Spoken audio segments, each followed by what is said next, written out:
Sonny keeps calling me about his Ferrari.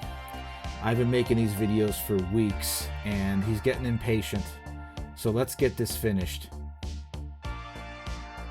I need to finish the interior, and that means putting the interior tub together with canopy glue. These parts are already painted and the canopy glue is ideal to keep these parts together.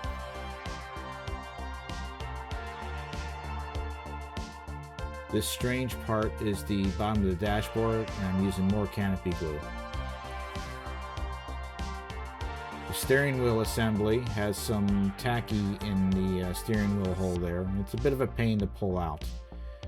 Once it's gone, I use a black Sharpie to hide any of that red plastic, just in case it shows through.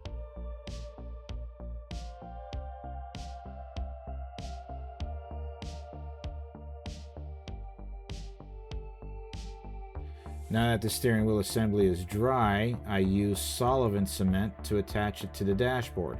Now I'm doing a test fit of the interior. The hinges on the rear deck lid are captured by the interior piece, so it's important that they line up. I'm using solvent cement here because you can't see it. I'm being extra careful about the interior tub and that deck hinge. I want to make sure it opens like it's supposed to. When I'm happy with the alignment, I use more canopy glue to permanently install the interior tub into the body of the car. Now I had a bit of an issue here. The canopy glue seeped into that joint and ended up pushing the interior down slightly when it dried. This led to a fitment issue later on.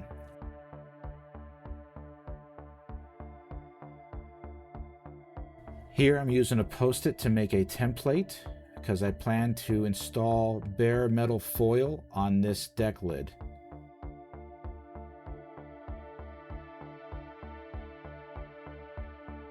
The instructions called for the back of the deck lid to be black, so I decided to use my black bare metal foil. That's why I'm cutting the pattern out, so I can transfer it to the bare metal foil and then put the bare metal foil on the back of the deck lid. And that's a lot of bare metal foil, considering I don't use it a lot.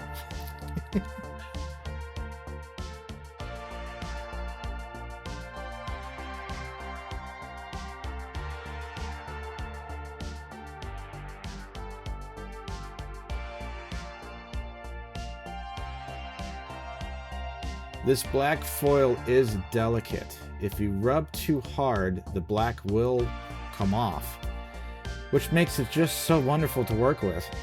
Notice I placed a rag under the body so I don't scratch the paint while I'm working with this bare metal foil. And I'm going to continue to say bare metal foil over and over and over again.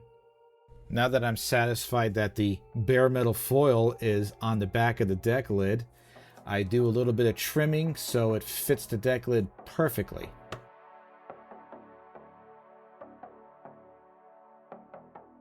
I'm starting the lights with the turn signals, and I'm using my Tamiya Clear Amber. Look at the little brush strokes. Isn't that nice? Nice and relaxing. The rear tail light is going to need some silver inserts done for the backup lights, and I'm using my trusty Sharpie for this. It's real easy to clean up with a toothpick, as you'll see here.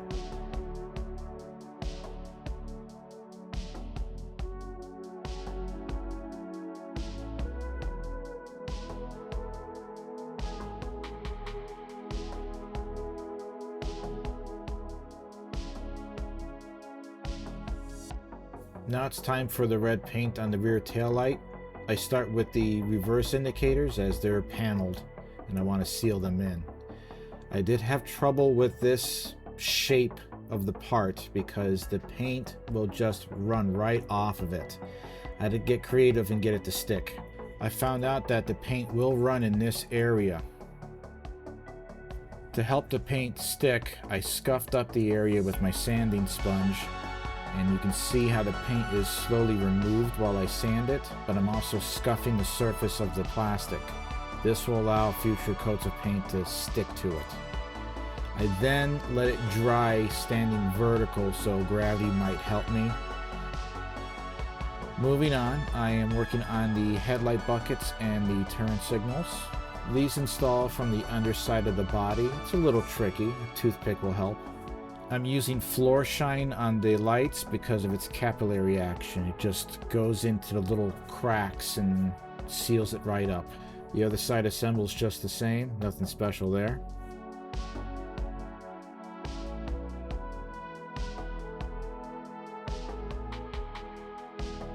While the buckets dried, I started working on the headlight covers. I often try to saw these clear plastic parts off of the sprue. They're very delicate. And then you sand the edge where the sprue was so you get a nice clean line. Because of my sausage fingers, I have to use tacky to hold the lens with a toothpick so I don't screw up the install. Before I install the lens, I like to do a test fit and then run a black Sharpie along the edge of the lens. This gives it a sealed factory look once it's glued into the body.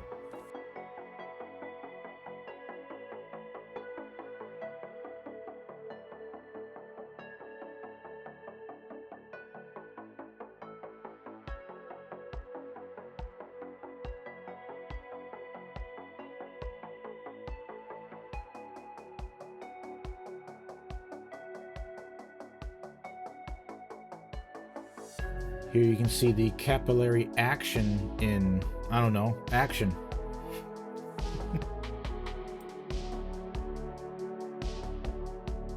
The fog lights on the lower valance install just the same, from behind and with some floor polish.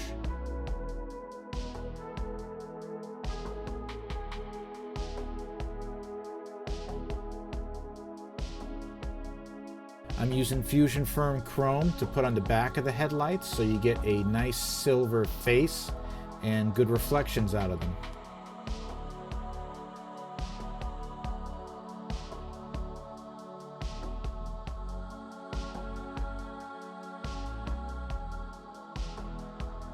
The windshield is a lot more complicated than I am used to. It will need a black frame and smoke tint to look correct.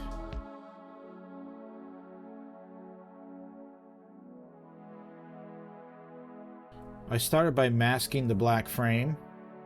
Now this was difficult to do because some of the black frame is not raised enough for you to see the mask and where you need to cut it. So the idea that I came up with was marking it with a Sharpie, holding it up to a light, and then cutting on the line. Once that was done, I just used some compound to rub off the Sharpie, and then the window was ready for painting.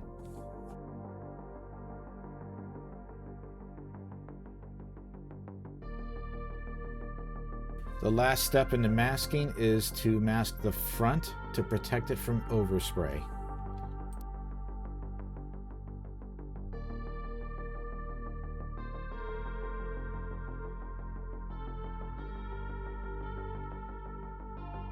Here I am spraying the frame with Tamiya's flat black.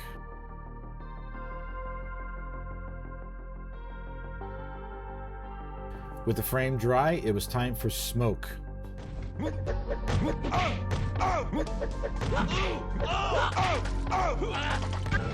Smoke wins. No, not that smoke. This smoke. I started with a very light coat, and then I progressively got thicker and thicker with the coats until I built up a shade that I liked.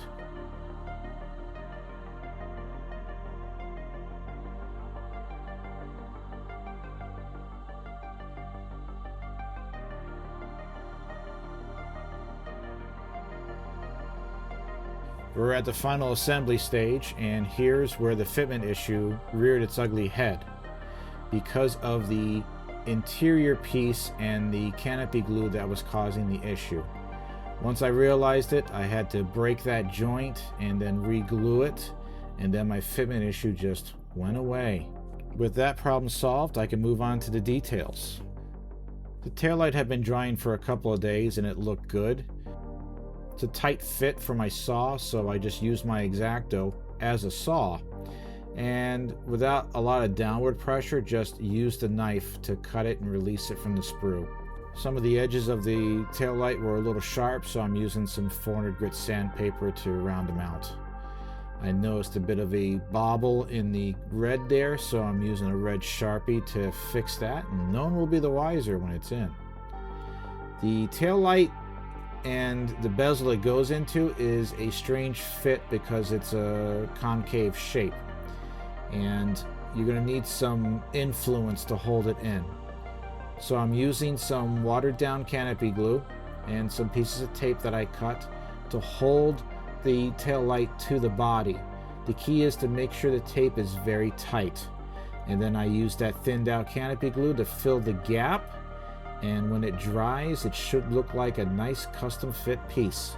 Now it was time for the windshield and its lower frame. The lower frame snaps into the body with a little bit of trimming.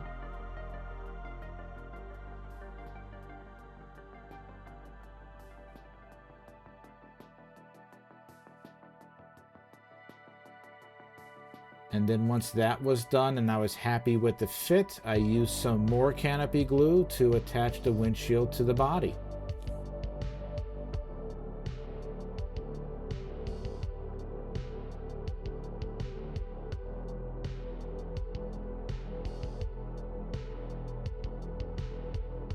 The metal transfers were easy to put on with an X-Acto and a toothpick.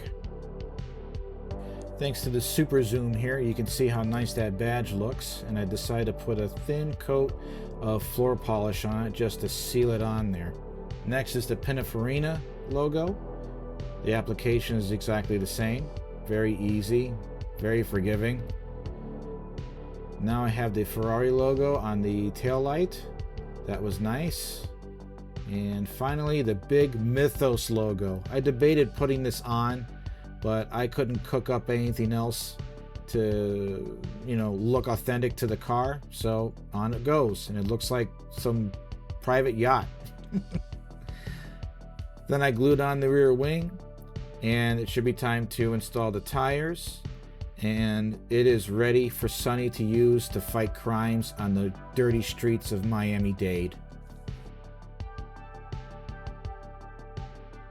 I know that there are certain procedures that have to be followed, and that what we're dealing with here is an entrenched bureaucracy. But it has been 1 month since the Daytona bit the dust. Now, I'm trying to maintain a departmentally approved cover here, and if I keep showing up for six-figure drug deals looking like Little Abner, it ain't gonna cut it. It's out and back. What?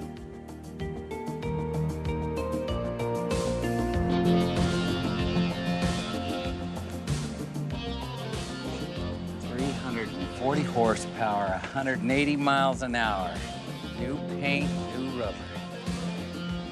Absolutely essential for any type of serious police work, huh? Got that right.